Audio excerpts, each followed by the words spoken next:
तो गौरव जी, सबसे पहला क्वेश्चन मेरा ये है कि आपका जो वास्तु होता है उसको हम साइंस से कैसे रिलेट कर सकते हैं, क्योंकि बहुत सारे लोग वास्तु को मानते नहीं, वो कहते हैं कि हम साइंस को मानेंगे। तो अगर मैं बोलूँ कि वास्तु और साइंस का क्या आपस में कोई कनेक्शन है, तो उसके कुछ लॉजिक्स के साथ अगर आप कुछ एक्सप्लेन करेंगे तो बहुत बेटर है। देखो शिवम जी, क्या है, साइंस की बात करें तो साइंस जिसे हम विज्ञान बोल रहे हैं वो मुश्किल से 200, 300, 500 साल में ही इस लेवल पे आया है जिससे हम उसको समझ पा रहे हैं। किसी चीज को समझने के लिए हम साइंस का यूज कर रहे हैं, और साइंस हम देखते हैं रिसर्च करता है। रिसर्च मतलब क्या हुआ कि कोई चीज पहले से अवेलेबल थी, उसको हमने ढूंढ लिया और हमने उसको अपना नाम दे दिया। मैं भी खुद साइंस का विद्यार्थी रहा हूँ, लेकिन मैं साइंस की लिमिटेशंस आपको बता रहा हूँ। साइंस ये बताने में हेल्प कर सकता है ये हो कैसे रहा है, बट वो एक्टिविटी वो खुद परफॉर्म कर पाए या नहीं कर पाए उसमें अभी भी डाउट है। वास्तु को अगर हम साइंस से कनेक्ट करते हैं, वास्तु कंप्लीट एक साइंस ही है।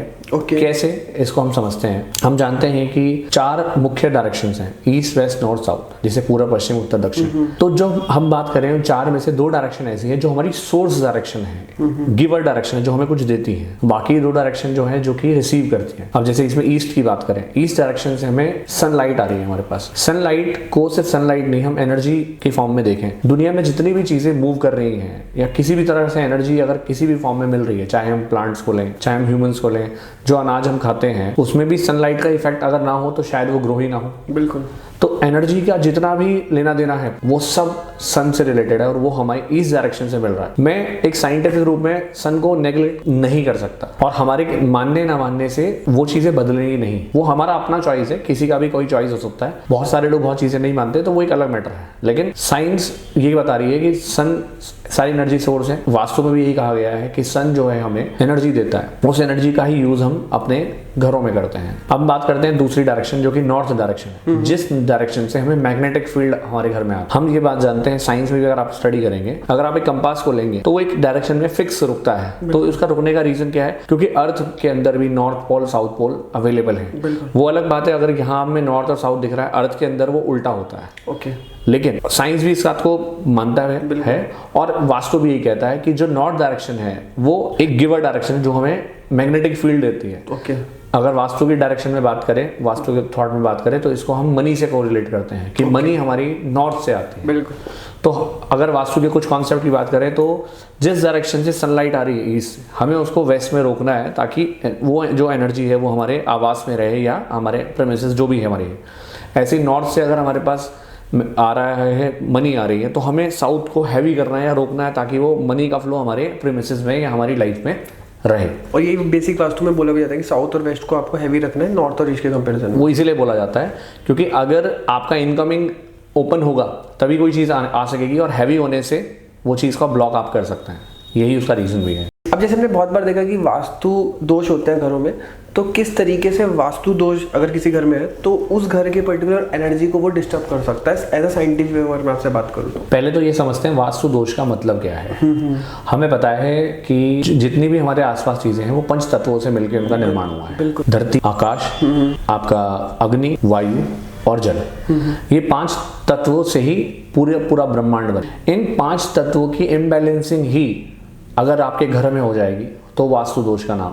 अगर आपके शरीर में हो जाएगी तो आपका शरीर बीमार हो जाएगा। बिल्कुल। यही 5 तत्व जब बैलेंस जिनका बिगड़ जाता है तो ही वो किसी दोष के रूप में सामने आते हैं। अगर आपकी कुंडली में हो जाएगी तो आप कहोगे आपके एस्ट्रो चार्ट्स बिगड़ गए हैं। तो बेसिक बात इन 5 तत्वों पे ही होनी है। तो अगर आपके घर में से इन 5 तत्वों में से कोई भी तत्व अगर डिस्टर्ब है तो उस केस में हम ये मानेंगे कि हाँ, ये वास्तु दोष आपके सामने है। अब जैसा दोष है वैसे उसका समाधान होगा। बिल्कुल। कई बार आपको कोल्ड होता है, तो कई बार किसी ने कहा कि आप सिर्फ एक अच्छी सी कॉफी पीजिए या चाय पीजिए, अच्छी सी इलायची डाल के या काली मिर्च डाल के, वो ठीक हो जाएगी। तो ऐसा हो भी जाता है। कई बार उसे पीने से भी बात नहीं बनती है, तो आपको शायद स्टीम लेनी पड़ती है। कई बार वो भी काम नहीं आती तो आपको शायद दवाइयां भी लेनी पड़ती, काढ़े भी पीने पड़ते हैं। कोविड में सबने पिए। तो जैसे जैसे बीमारी की सीवियरिटी है उसी के बेस पे उसके एनालिसिस होती है। बेसिक एनालिसिस कोई भी कर सकता है। डेप्थ में जाएंगे, जैसे जैसे वो चीज सीवियर होती चली जाएगी उसी हिसाब से उसके एक्सपर्ट की भी किसी स्टेट में आके जरूरत पड़ेगी। जब बेसिक प्रॉब्लम स्टार्ट होती है तो बेसिक प्रॉब्लम पता नहीं चलती है। आप देखते होंगे बहुत सारे लोगों को अचानक से कैंसर डिटेक्ट हो गया, अचानक से उनको पता चला कि आपको बीपी की बहुत बड़ी प्रॉब्लम है। कह रहे आज से पहले मुझे नहीं थी। तो क्या वो प्रॉब्लम नहीं थी? शायद थी, मगर डिटेक्ट नहीं हुई। क्यों? क्योंकि उन्होंने कोई टेस्ट ही नहीं कराया। सेम बात हमारे घर के वास्तु दोष के बारे में भी है।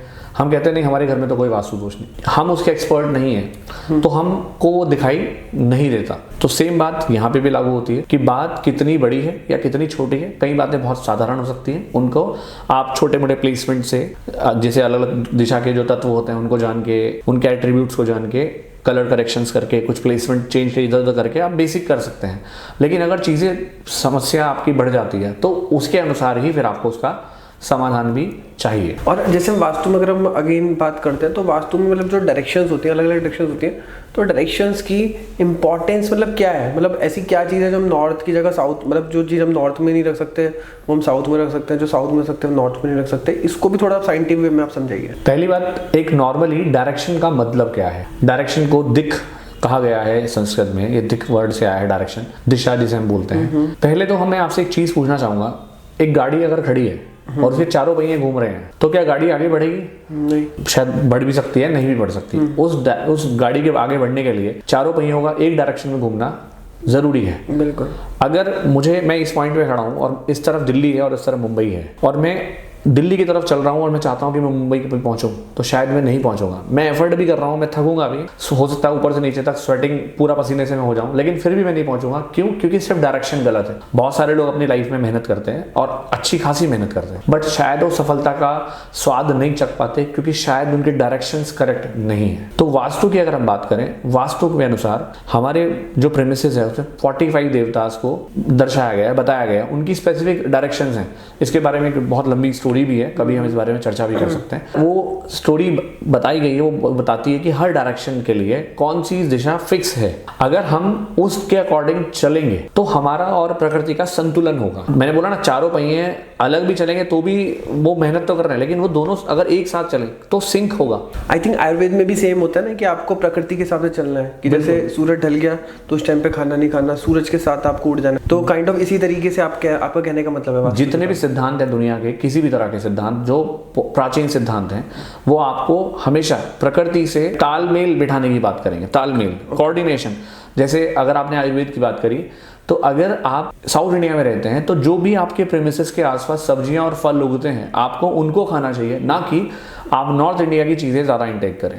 क्योंकि आप उनके साथ ज्यादा संतुलन में हो। जिस तरह के परिवेश में आप बड़े हुए हैं उसी तरह के परिवेश में वो बड़ी हुई हैं, तो आपका संतुलन उनसे बेहतर रहेगा। तो ये संतुलन की बात है। तो संतुलन के साथ अगर आप रहेंगे तो चीजें बहुत बेहतर आपके लिए हो सकती हैं। अब वास्तु के जो रेमेडीज होते हैं ना, तो वो किस तरीके से मतलब काम करते हैं एक्चुअली में, इसको थोड़ा सा आप साइंटिफिक वे में थोड़ा सा एक्सप्लेन करिए। बिल्कुल। अभी रिसेंटली बात है, मेरे फादर की थोड़ी तबीयत सही नहीं थी, तो लगभग रात को 10 बजे 11 बजे की बात है, तो मैं हॉस्पिटल में था। तो डॉक्टर ने मुझे बताया कि उनकी शुगर कम है, तो आप उनको कुछ मीठा खिलाइए। हालांकि वो कई दिन से बीमार थे, तो ऐसे में मीठा खिलाना अवॉइड करते हैं डॉक्टर। और दिवाली के आसपास का टाइम था, लेकिन उन्होंने बोला कि इनको शुगर कम होगी तो आपको मीठा खिलाइए, और अभी जो कम है तो कम है, रात को 2 बजे के करीब और कम हो जाएगी। तो हम स्पेशली घर जाके उनके लिए मिठाई में लेकर के आए और उनको मीठा खिलाया। तो शायद मीठा खाना कई बार हम पेशेंट को मना कर रहे हैं, लेकिन उस समय शुगर की जरूरत है तो मिठाई खिलाने से भी वो प्रॉब्लम दूर हो गई है। लेकिन एक्सेस में भी नहीं खिला सकते। एक्सेस तो हर चीज का बुरा है। तो ये क्यों हुआ ऐसा? ऐसे ही वास्तव में अगर हम बात करें, कोई डायरेक्शन है, जैसे आपकी हमने नॉर्थ डायरेक्शन की बात करी है। नॉर्थ डायरेक्शन मनी को अट्रैक्ट करने के लिए या कुबेर की डायरेक्शन कही गई है और उसे नीले रंग से इन्फ्लुएंस माना जाता है। अगर उसका जो एंटी कलर है वो रेड है, तो आप रेड एलिमेंट एंटी डायरेक्शन में रखेंगे तो ऑब्वियस बात है, अगर आप मुझे वो चीज ऑफर करेंगे जो मुझे बिल्कुल पसंद नहीं है, तो शायद कोई भी क्रोधित हो सकता है। तो ये तो हमारे साथ बात है। तो ऐसी जिस डायरेक्शन का जो एट्रीब्यूट है, अगर आप उसके एंटी कलर्स या एंटी एलिमेंट्स को यूज करेंगे तो वो चीजें डिस्टर्ब हो सकती है। ये नॉर्मल बात है, मतलब ये ह्यूमंस में भी वेरी करती है। अगर किसी व्यक्ति को मीठा खाना पसंद नहीं है और आप पहली सर्विंग में उसको मीठा दे देंगे, तो शायद वो आपसे उस स्वभाव में बात नहीं करेगा जिस स्वभाव में वो नेचुरली करने वाला था। तो ये बात हमारे देवताओं के साथ भी पूरी तरह वैलिड है। वो सुपीरियर हैं, क्योंकि हमने बोला कि उनकी हमारे घर में प्लेसमेंट इंपॉर्टेंट है। तो या तो हम उनका ध्यान रखें तो ढंग से रखें, और नहीं रखेंगे तो फिर वो हमारा कैसे रखेंगे? बिल्कुल, ये संतुलन है। एक चीज और भी होती है, जैसे रेमेडीज के नाम पे ना तोड़ फोड़ जैसे करवाते हैं कुछ लोग, तो तोड़फोड़ करवानी चाहिए या नहीं करवानी चाहिए, और तो किस तरीके से काम करते हैं? क्या उसके कोई अल्टरनेट भी होते हैं कि हमने कोई पिरामिड या ऐसी कोई चीज़ लगा ली? तो इसके बारे में थोड़ा सा बताइए। पहली बात तो वास्तु ना जैसे पहले था और जैसा आज है उसमें बहुत बदलाव हो चुका है। पहले ही कंसिडर कर लिया जाता था कि किस डायरेक्शन में क्या होना है, तो ऐसी तोड़फोड़ की इतनी जरूरत थी भी नहीं। कुछ ही लोग थे जो इसको स्टैंडर्डाइज तरीके से जानते थे, वही लोग इसके बारे में बात करते थे। आजकल थोड़ा सा कोई भी कोर्स करना या कुछ भी जानना बड़ा आसान हो गया है। हम 1 महीने का 10 दिन का हम कोई कोर्स करते हैं, शायद हम उस व्यावहारिक दृष्टिकोण से उसको नहीं करते हैं, बस हम उसको एक मनी माइंड सोच करके अधूरे ज्ञान से उसको जान के मार्केट में बताने लग जाते हैं। जबकि कोई भी ज्ञान, जैसे हम आप ही की बात करें, आपने बहुत लंबे समय अपने काम पे दिया है, तभी आप उसके एक्सपर्ट हुए हैं और आप उसी बारे में लोगों को बता रहे हैं, लोगों को बात समझ में आ रही है। एक प्रिंसिपल भी होता है ना, 10,000 घंटों का प्रिंसिपल। आपको किसी भी चीज में 10,000 घंटे बिताने पड़ते, तब जाके आप उसको एक्सपर्ट बनते हो। मैं ये 10,000 घंटे वाली बात तो नहीं जानता, लेकिन आपने बताई है तो ये इंपॉर्टेंट बात होगी। पर मैं ये समझता हूँ कि किसी भी काम को जब आप सीखना शुरू करते हैं तो काफी टाइम तक तो वो काम आपको रिफ्लेक्ट करता है, रिपल्स करता है कि नहीं, you are not made for me. But अगर आप एक जिद्दी व्यक्ति हैं और आप लगे हो उस काम पे, तो एक ऐसा समय भी आता है कि फिर आपकी वाणी उस ईश्वर की वाणी से कनेक्ट होती है और जो आप लोगों के लिए करते हो उनके लिए वाकई में वो फ्लरिश होता है। तो इस तरह से लोग बहुत रिसर्च ना करके चीजें करते हैं। तो तोड़फोड़ की जो जरूरत थी वो बीच में कुछ समय पहले बड़ा प्रचलन था, इवन आज भी कई जगह लोग तोड़फोड़ करते हैं। तो पहले तो ये तोड़फोड़ का सीन था ही नहीं, लेकिन पिछले कुछ समय से जब ये हुआ, आज की डेट में कुछ ऐसे लोग भी हैं जिनको वाकई में इसकी जानकारी है। तो तोड़फोड़ के बिना भी वास्तु के दोषों को दूर किया जा सकता है। उसके लिए मेजरली दो से तीन चीजें ज्यादा प्रयोग होती हैं। सबसे ज्यादा तो पिरामिड का प्रयोग होता है। पिरामिड को अगर हम बात करें तो पिरामिड क्या करता है, आपकी कॉस्मिक एनर्जी को ट्रैप कर लेता है। ट्रैप करने के बाद आप उस एनर्जी को किसी पर्टिकुलर डायरेक्शन में इंटेंशन के साथ सेट कर सकते हो। आपको थियोरिटिकली ये बात हो सकता है समझ ना आए, लेकिन जैसे पूजा कराने में हमने कहा कि ऐसा पूजा करने से क्या हो सकता है, तो वो दिखने में नहीं आता, लेकिन ऐसा वर्चुअली किया जा सकता है। और ये लोग बहुत सारे लोग कर रहे हैं। हमारे भी नॉलेज में काफ़ी ऐसे लोग हैं जिन्होंने इस प्रकार के प्रयोग किए और उनको इससे लाभ भी मिला है। जो वास्तु कंसल्टेंट है, इस तरह की जानकारी उनके पास हो, इसके चांसेस काफी कम रहते हैं। जब जैसे पिरामिड का भी नाम लिया, तो अब जैसे पिरामिड है, एक तो पिरामिड को थोड़ा सा मतलब इसके स्ट्रक्चर के बारे में भी डिस्कस करते हैं। और इसमें भी ये है कि जब जैसे हम देखते हैं तो मान लिया 10-20 रुपए से लेकर के हज़ारों रुपए तक के पिरामिड मिलते हैं, इनफैक्ट लाखों के भी मिलते हैं। तो उन सस्ते पिरामिड, मीडियम रेट के पिरामिड और जो कॉस्टली पिरामिड होता है, उनमें क्या डिफरेंस होता है? और इसमें मुझे ये भी बताना है कि बहुत सारे लोग कहते हैं कि पिरामिड आपका या तो गोल्ड का होना चाहिए, सिल्वर का या प्लास्टिक का भी चलेगा, या फिर किसी भी मटेरियल का होना चाहिए। तो मटेरियल जो है वो किस तरीके से उस चीज को डिफाइन करती है? बिल्कुल, जैसे हम बात करते हैं पिरामिड की, तो पिरामिड आपको वैसे ही पता है, पिरामिड पायरामिड, यानी कि उसके सेंटर में फायर है। अब फायर बेसिकली क्या कि फायर नजर तो नहीं आ रही है, हम जानते हैं लगभग 4600, मतलब अगर हम पिरामिड को हम जोड़ते हैं तो इजिप्ट से जोड़ते हैं, हमें लगता है कि पिरामिड जो है से जोड़ा जाता है, वो गीजा के पिरामिड हैं, 46 लगभग 4600 साल पुरानी वो पिरामिड्स हैं। और वो भी, लेकिन क्या वो मिस्र से ही आए हैं, इसके लिए भी कुछ चीजें जानते हैं। एक पुस्तक आपको पढ़ने के लिए मिलेगी, आप इंटरनेट पे भी मंगा सकते हैं, सुल्ब सूत्र उसका नाम है, जिसमें पहली बार पाइथागोरस थ्योरम का जिक्र है। और पाइथागोरस थ्योरम का जो वो हम पाइथागोरस से जोड़ते हैं। पाइथागोरस एक साइंटिस्ट थे, उनके नाम पे ही है। हाँ, लेकिन उनसे कई गुना पहले, कई साल पहले ये सुल्ब सूत्र में आपको इंडिया में भी देखने के लिए मिल जाएगा। तो जैसे जो आपने बताया बुक, तो इसमें जैसे पाइथागोरस आपके पहले से, तो उस बुक में किस नाम से मेंशन है ये फॉर्मूला? सुल्ब सूत्र में आराम से आपको एक ट्रायंगल का जिक्र मिलेगा। उस ट्रायंगल के जिक्र में शुरुआत ही पाइथागोरस से होती है। मतलब एक ट्रायंगल से, उसका नाम पाइथागोरस तो नहीं है वहाँ पे। बिल्कुल। तो वहाँ पे मिलेगा। वहीं आपको पिरामिड्स के लिए भी मिलेगा। इस पे हमने एक सीरीज भी हम चला रहे हैं, हम 4 से 5 उसकी वीडियो आ चुकी है। तो आपको प्राचीन ज्योमेट्री के बारे में, सेक्रेट ज्योमेट्री करके वो पूरी सीरीज है, उसमें आप देख भी सकते हैं। जो पिरामिड है ये इजिप्ट से कहीं पहले इंडिया में था, लेकिन इंडिया में ये पॉपुलर नहीं हुआ उस तरह से। तो वो होता भी है कि हमारी चीज जब बाहर जाके इंडिया में घूम के आती है तो हमें वैल्यू लगती है कि हाँ अच्छा ये इतना वैल्यूबल है। तो ये कुछ ऐसा ही इसके साथ हुआ है। तो जो पिरामिड है, पिरामिड बेसिकली उसका मेन काम क्या है कि वो कॉस्मिक एनर्जी को ट्रैप करता है। कई सारे लोगों ने शोध किया इजिप्ट के पिरामिड्स पे कि वो आखिर वहाँ जो ममीज हैं वो कैसे अभी तक उनमें वो लाइवनेस है या वो एनर्जी मेंटेन है, जो कि शायद किसी भी तरीके से नहीं। और आपको मैं आपको बताना चाहूँगा, आपको हैरानी होगी जान के, आज की डेट में ऐसे बहुत सारे स्कूल्स हैं, ऐसी बहुत सारी नर्सरीज हैं, ऐसे बहुत सारे एरियाज बनाए हुए हैं जिनको स्कूल्स और कॉलेजेस भी बने जिनकी जो स्ट्रक्चर है वो पिरामिड है।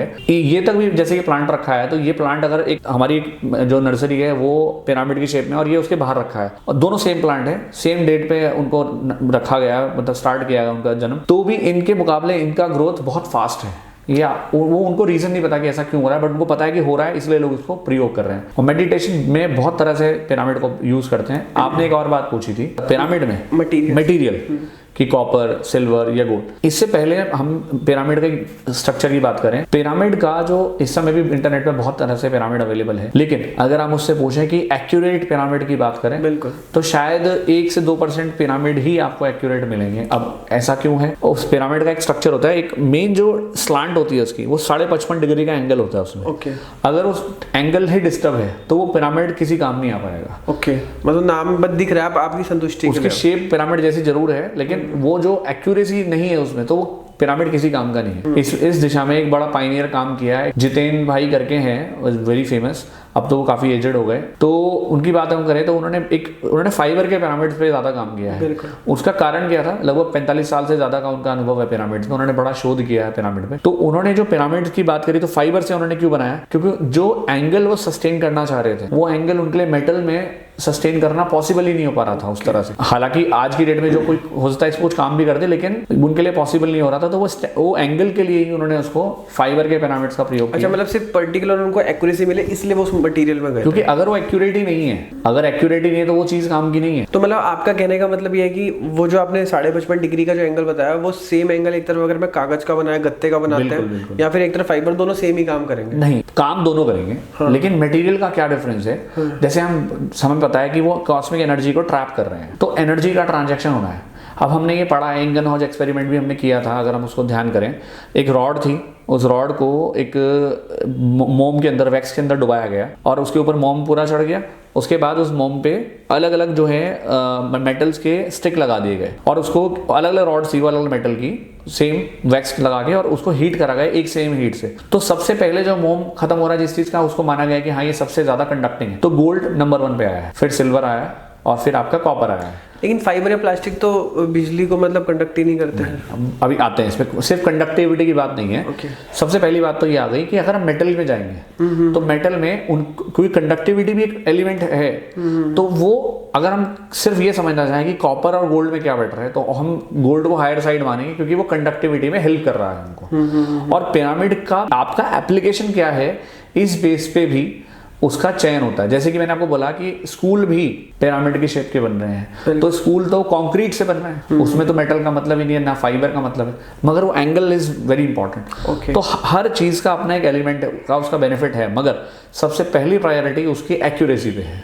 जैसे हम खुद भी हम पिरामिड बना रहे हैं, तो हमें लगभग 1.5 साल हो गया, तो हम पिरामिड बना ही नहीं पाए उस तरह का, क्योंकि हमारा वो एंगल डेवलप नहीं हो रहा। तो हम जब तक वो चीज नहीं आएगी, तो हमारा तो है माइंडसेट कि हम वो चीज लेके नहीं आएंगे तब तक, जब तक वो बन ना पाए। नहीं आएंगे तो मना कर देंगे क्योंकि जब तक वो चीज बने ना वैसी, तो हमें तो मतलब इत्मीनान नहीं आएगा। अभी आपने बोला था कि जो पिरामिड है वो आपका हमें एक्चुअली में इजिप्ट से जोड़ता है, लेकिन इजिप्ट से नहीं है, तो एक्चुअल में पिरामिड कहाँ से उत्पत्ति उसकी हुई है? इंडिया से ही ऑरिजिनेट हुआ है। और इंडिया में भी एक महामेरु श्रीयंत्र, अगर आप कभी हम स्टडी करेंगे, इस पे बात करेंगे, तो जो श्रीयंत्र है उसका जो श्रीयंत्र है, उसका जो फॉर्मेशन होता है वो मेरू पर्वत के समान होता है। बिल्कुल, उसमें अलग अलग स्टेप्स होते हैं, तो 9 आवरण से मिलकर वो बनता है। उसी की जब आप बिंदु को, जैसे पहला, दूसरा, तीसरा, चौथा, उनके जो एजेस को, बिंदु को आप मिलाएंगे, तो जब वो बनेगा तो वो पिरामिड की शेप बनेगा। तो आपका कहने का मतलब है कि आप जो क्लेम कर रहे हैं कि 55.5 डिग्री जो पिरामिड का है, वही सेम एंगल आपको उसके अंदर भी मिलेगा? उसमें एंगल उस तरह से आप नहीं जज कर पाएंगे। मतलब अगर हम एग्जैक्ट जो आपका श्रीयंत्र है, अगर हम उसके पॉइंट्स को मिलाएंगे तो 55.5 डिग्री। अगर आप एक सटीक यंत्र ले लेंगे जिसकी ज्योमेट्री एक्यूरेट बनी है, तो क्योंकि पिरामिड से ज्यादा कई गुना कॉम्प्लिकेटेड बनाना श्रीयंत्र है। तो अगर आप उसमें वो अचीव करने वाला आपको मिल जाए इतना परफेक्ट श्रीयंत्र, तो 100% वो चीज मैच करेगी। और ये मेरे शब्द नहीं है, आपको कुछ इसके रेफरेंसेस भी शुद्ध में भी मिल जाएंगे आपको इसके रेफरेंसेस। और भी बुक्स हैं इसमें जो आपको मिल जाएंगी, जैसे शिव विद्या साधना पे बुक है, वो उसमें हेल्प हो सकती है आपके जानने के लिए। कुछ आपको इजिप्ट की भी चीजें इसमें मिल सकती है पढ़ने के लिए। और स्पेशली जैसे हम श्रीयंत्र की बात भी करें, तो श्रीयंत्र का खुद का इतिहास लगभग 12,000 साल पुराना तो हमें पता है, जो हमने उस पर स्टडी करी है। और पिरामिड जो है 4,600 साल पहले की बात है, तो काफी बहुत क्रोनोलॉजिकली बड़ा डिफरेंस है उसमें। तो उस चीज को इवॉल्व होते होते होते वहां तक पहुंच गई, और पिरामिड को बनाना कंपैरेटिवली इजी है, तो इसलिए आप उससे कनेक्ट कर सकते हैं। ओके जी। और वास्तु में जैसे हम देखते हैं ना कि बहुत सारे डिफरेंट कलर्स के रोल होता है, कोई कहता है कि किस डायरेक्शन में कौन सा कलर आना चाहिए, तो मतलब किस तरीके से कलर जो है किसी भी एरिया के वास्तु को इन्फ्लुएंस कर सकता है, और कोई भी कलर जो है किस तरीके से किसी एरिया की एनर्जी को चेंज कर सकता है, इसके बारे में थोड़ा सा बताइए। देखो, कलर के बारे में तो आप ज़्यादा एक्सपर्ट हैं कलर, क्योंकि हमारा फील्ड कलर से रिलेटेड उतना नहीं है, लेकिन हाँ कलर क्योंकि एलिमेंट से रिलेटेड है। जैसे फायर, हमें नॉर्मली अगर हम फायर को कहें कि मुझे, हम अपने आप भी कोई चीज़, हमें नेचर भी हमें बताती है कभी कभी कि ये किस चीज़ से रिलेटेड है। और नेचर क्यों बताती है? क्योंकि हमारे अंदर भी जो सोल है वो ईश्वर तत्व ही है। इवन साइंस भी उसको गॉड पार्टिकल का नाम देता है। तो कई बार आप कोरिलेट करें अपने आप कलर से, मतलब वाटर से मिलता जुलता कलर क्या है, तो आप शायद बोलेंगे ब्लू कलर, तो वो अपने आप भी लग रहा है कि हाँ ये है। ग्रीनरी से रिलेटेड आप ग्रीन कलर अपने आप ही बोल रहे हैं। फायर से रिलेटेड रेड कलर है।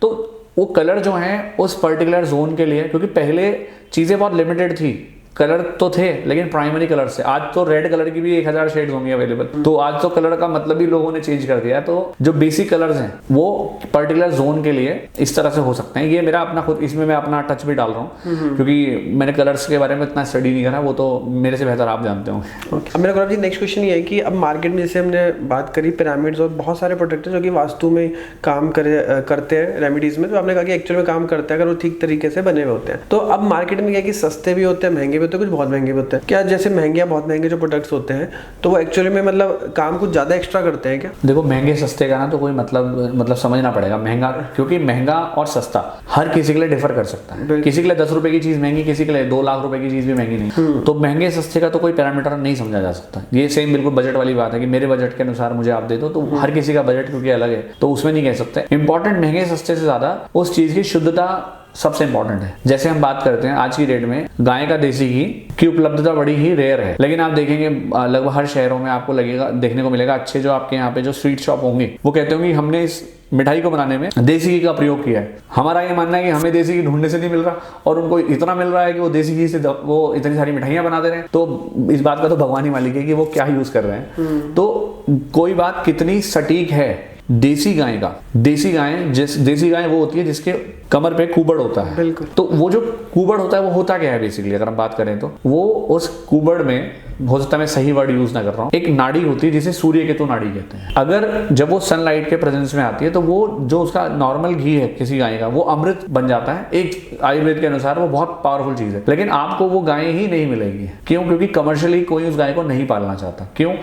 क्योंकि वो गायें ज्यादा दूध नहीं देती, ज्यादा दूध नहीं देगी तो ज्यादा उसका कुछ सेल भी नहीं होगी और खाना तो उसने उतना ही है। तो कोई कमर्शियल एंड से, क्योंकि लोग आजकल हर चीज को व्यापारिक दृष्टिकोण से देखते हैं, तो जब देखेंगे कि इसमें ROI कम है, रिटर्न ऑफ इन्वेस्टमेंट कम है, तो लोग देसी गाय को पालना नहीं चाहते। इसलिए वो उनकी जो ब्रीड्स है वो हमारे पास जितनी भी चीजें आपको दिखेंगी वो मिस ब्रीड वाली ज्यादा मिलती हैं। अमेरिकन गायें वो आपको काऊ मिलेगी नहीं। राजस्थान साइड में तो एक बार को आज मिल जाएंगी, लेकिन बाकी लगभग पूरे इंडिया से वो काफी हद तक लुप्त होने की कगार पे हैं। ओके। और हम तो गाँव के आसपास रहते हैं, हमें यहाँ पे तभी भी उपलब्धता की कमी है। रियल चीज आप लेने जाएंगे आपको पता चलेगा मार्केट में बहुत कम चीजें शुद्धता के रूप में अवेलेबल है। तो आपने रेट की बात करी कि चीज कम है कि सस्ती या महंगी, तो चीज शुद्ध होना ज्यादा इंपॉर्टेंट है। सस्ती महंगी से कोई मतलब। हाँ, जब अगर आप 5000 की चीज 1000 में लेकर आओ लेकिन वो नकली हो तो फिर तो आपने 1000 भी वेस्ट कर दिए। उससे अच्छा तो हम नहीं लाते। तो शुद्धता इंपॉर्टेंट है। अब वो शुद्धता कैसे पता चल सकती है ये एक अपने आप में चैलेंज है, लेकिन शुद्ध होना जरूरी है, चीज का सटीक होना जरूरी है। वो रेट बात ही बात है। एक थोड़ा सा ऑफ क्वेश्चन में आपसे एक क्वेश्चन पूछ रहा हूँ। अब जैसे गोल्डन टेम्पल है, ऊपर गोल्ड की पूरी परत चढ़ी हुई है, ऐसे बहुत सारे मंदिर में गोल्ड का अलग अलग ऊपर जो कोटिंग हुई होती है। अब बेसिकली क्या है कि अब जैसे गोल्डन टेम्पल के अंदर हम बैठते हैं तो बड़ा अच्छा और मेडिटेटिव और बहुत पॉजिटिव वाइब्स लगती है। तो क्या जैसे गोल्ड का मेटल है, गोल्ड धातु जो यूज होगा, इसका भी एक इंपॉर्टेंट रोल रहता है उसके लिए? बिल्कुल रहता है, हर चीज का रोल रहता है। पहली बात तो जिस प्रेमिसेस में आप हो, आपने जैसे एक नॉर्मल टेम्पल भी डेवलप करा है, नया बनाया बिल्कुल, तो अगर आप टेम्पल में देखोगे, टेम्पल में लोग अपने भाव क्या लेके जाते हैं। शायद वो व्यक्ति बाहर रोड से गुजरते हुए एक बहुत सारे अच्छे बुरे विचारों में ग्रसित था, लेकिन मंदिर में जाने के बाद वहां वो समर्पित होके गया है या वो एक नेगेटिव थॉट को वहां नहीं आ रहा है। तो बहुत सारे लोग बहुत अच्छे थॉट्स के साथ मंदिरों में या मंदिर में या अपने गुरुद्वारे की बात करें या कहीं भी ऐसे होली प्लेसेस में पहुंचते हैं। तो जो उनके विचारों से शुद्धिकरण होता है वहां का, उसकी कमाल की बात है वो। तो वहाँ पे जो ऑरा होता है उस प्लेस का, अगर आप चेक करेंगे, अगर हम इस बारे में किसी और दिन बात करेंगे, तो जैसे हम जानते हैं राइट नॉस्ट्रल या लेफ्ट नॉस्ट्रल, सूर्य नाड़ी, चंद्र नाड़ी, तो वहाँ पर आपकी ना ज़्यादातर अगर आप बहुत अच्छे प्लेस पे चले जाओगे तो आपकी दोनों नाक चल रही होंगी, आप जो आपका जो सुषुम्ना नाड़ी उस समय चल रही होगी, दोनों नॉस्ट्रल आपकी चल रही होंगी। तो ये क्यों है? क्योंकि वो उस प्लेस की एनर्जी इतनी है। इस एनर्जी के लिए कई सारी चीज़ें रिस्पॉन्सिबल हैं। एक उन लोगों का ऑरा रिस्पॉन्सिबल है, और जितनी ज़्यादा फेमस जगह होगी वहाँ और लोग ज़्यादा होंगे, तो इस एनर्जी का ऑरा बढ़ता ही चला जाता है। और वहाँ पे जो जैसे हमने बात करी टॉप, हम देखते होंगे मंदिरों में, या फिर आप मंदिर की बात करें, गुरुद्वारे की बात करें, देखो चोटी सब में होती है। तो चोटी की, अब देखो हमारी भी चोटी होती है, तो क्यों है? और हम अगर हम बात करेंगे किसी दिन इसमें विशेष चर्चा भी करेंगे, तो चोटी बहुत इंपॉर्टेंट क्यों है? क्योंकि चोटी ना आप एक एनर्जी को एक कनेक्ट करने के लिए एक सिंगल पॉइंट दे रही है। अगर मैं इस बुक को आपके सामने उठाता हूँ और मैं कहता हूँ कि इससे कनेक्ट करो, तो मुझे समझ नहीं आ रहा मैं किस पॉइंट से कनेक्ट करूँ, तो एक सिंगल पॉइंट में दिया, यहाँ से कनेक्ट करना है आपने। तो कनेक्टिविटी के लिए एक सिंगल पॉइंट होने से बहुत बेनिफिट है, इसको साइंटिफिक रूप से बात करें। और क्योंकि जो मेटल ऊपर इस्तेमाल है, अगर उसकी कंडक्टिविटी अच्छी है तो वो बहुत हेल्पफुल है। आप देखोगे भले ही मंदिर कंक्रीट के बने हो, लेकिन जो उनकी चोटियाँ होती हैं मेटल की होती हैं। हाँ देखा। और उनमें भी कुछ जो जानकार मंदिर है स्पेशली साउथ में आपको मिलेंगे, उनमें जो ऊपर की जो आपको चोटी मिलेगी वो एक सिंगल मेटल की मिलेगी, या फिर होमोजीनियस मेटल की मिलेगी। जैसे पीतल है, तो पीतल ब्रास जिसे हम कह रहे हैं, तो वो होमोजीनियस नहीं है, हेट्रोजीनियस है। तो जहां नहीं पता वो भी यूज कर रहे हैं, लेकिन जहां पता है वो कॉपर की या पुराने तरीके से अष्टधातु बनती थी उसका प्रयोग करके वो करते हैं। तो वो क्यों? क्योंकि वो एक सिंगल मेटल का अलग ही बेनिफिट है। इसलिए वो गोल्ड की बात आपने जो करी है, वो सिंगल मेटल है, पर गोल्ड अपने आप में अफोर्डेबिलिटी इशू है, इसलिए बहुत सारे टेंपल उसको यूज नहीं कर पाते। तो ये भी एक रीजन है। अच्छा, और नेक्स्ट अब आपने कुछ क्विक टिप्स दी है, मतलब ये तो हो गई प्रोडक्ट की बात की, क्विक टिप वास्तु से रिलेटेड क्या छोटी छोटी चीजें जो DIY जो लोग खुद घर में करके एक अच्छी पॉजिटिव वाइब अपने नॉर्मल घर में लेके आ सकते हैं? देखो, सबसे पहली बात तो ये है कि बहुत सारे लोग ना ये परेशान होते हैं, मेरे ना ग्रह खराब है और मेरे को ये बड़ी प्रॉब्लम्स हैं, मैं बड़ा परेशान हूँ। और सबसे ज़्यादा प्रॉब्लम उन लोगों के साथ है जो खुद ही एस्ट्रोलॉजर बने हुए हैं। मेरे ना 8वें घर में ना ये 7वें घर में शनि है या 5। अब अगर आदमी खुद का ऑपरेशन खुद करे ना, मेरी ना किडनी में जो लेफ्ट वाली वेसल है उसमें प्रॉब्लम, तो आदमी तो जी नहीं पाए। इनफैक्ट डॉक्टर भी होता है तो उसको भी ऑपरेट करने के दूसरे डॉक्टर की जरूरत होती है। अगर आप देखोगे डॉक्टर का जो तरीका है वो काम करने का, वो कैसे है?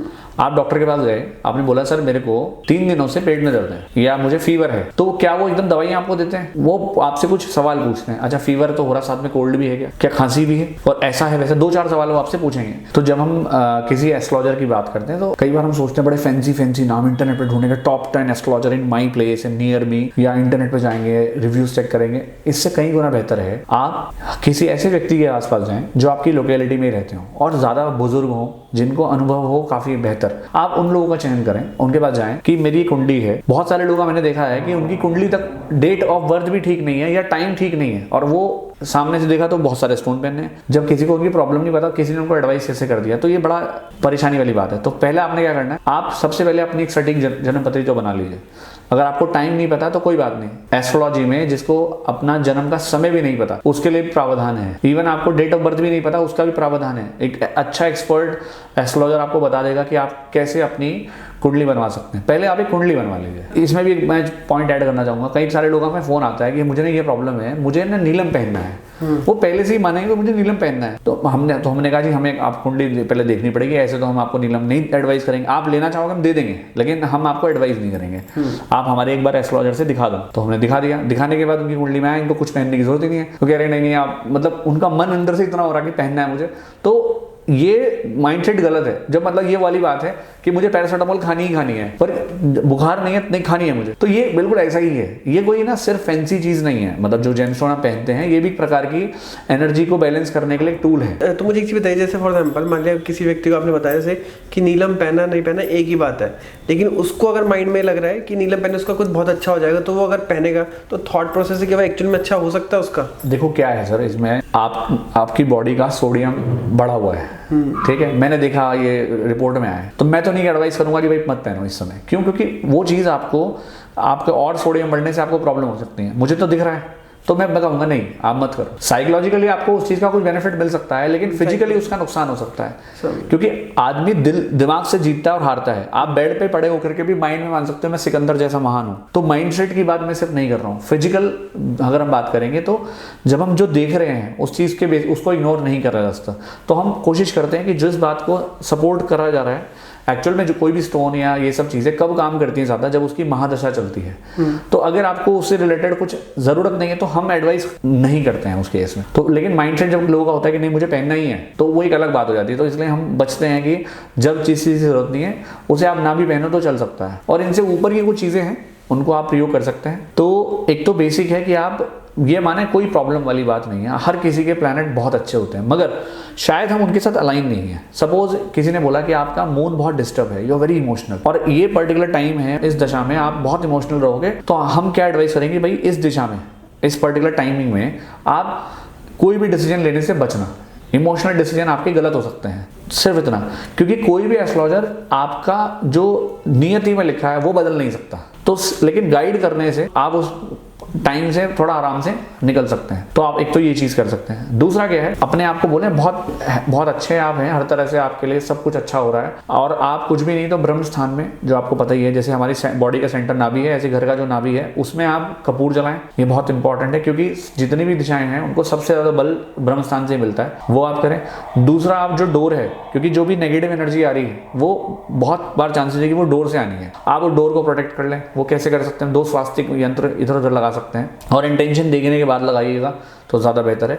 तो आपने प्रोटेक्ट कर लिया अपने डोर को, आपने प्रोटेक्ट कर लिया अपने, मतलब आपने जो सेंटर को एनर्जाइज कर दिया। और तीसरा, अगर घर में कोई नेगेटिव एनर्जी है तो आप उसमें नमक के पानी का पोछा लगा सकते हैं। तो अगर कोई नेगेटिव एनर्जी होगी तो वो हील हो जाएगी, उतने इतना काफ़ी है। और अगर आपको घर में एनर्जी का पावर हाउस चाहिए तो मैं तो सिर्फ एक ही चीज़ बोलता हूँ, आप श्री यंत्र स्थापित करें, मगर सिर्फ ऐसे स्थापित नहीं करें, उसको जानें पहले, उसके बाद ही उसको स्थापित करें और उसके साथ में कनेक्ट हों, और बाद में हमें भी रिव्यूज़ दीजिए कि कैसा आपका अनुभव रहा श्री यंत्र के साथ। तो इस तरह से आप बेसिक चीज़ें तो हम आपको ये बोलेंगे, क्योंकि उससे ऊपर कुछ हमें नज़र नहीं आता, इसलिए हम उसके बारे में नहीं बात कर सकते। मुझे लगता है आपने बहुत अच्छा समय दिया, यहाँ पे बुलाया हमको, तो मुझे लगता है हमारे जो हमने प्रयास किया है ये बातें लोगों के काम आई होंगी, है ना। वीडियो देखने के लिए धन्यवाद। थैंक यू गौरव जी, आपका कीमती समय देने के लिए। वेलकम साहब, राधे राधे।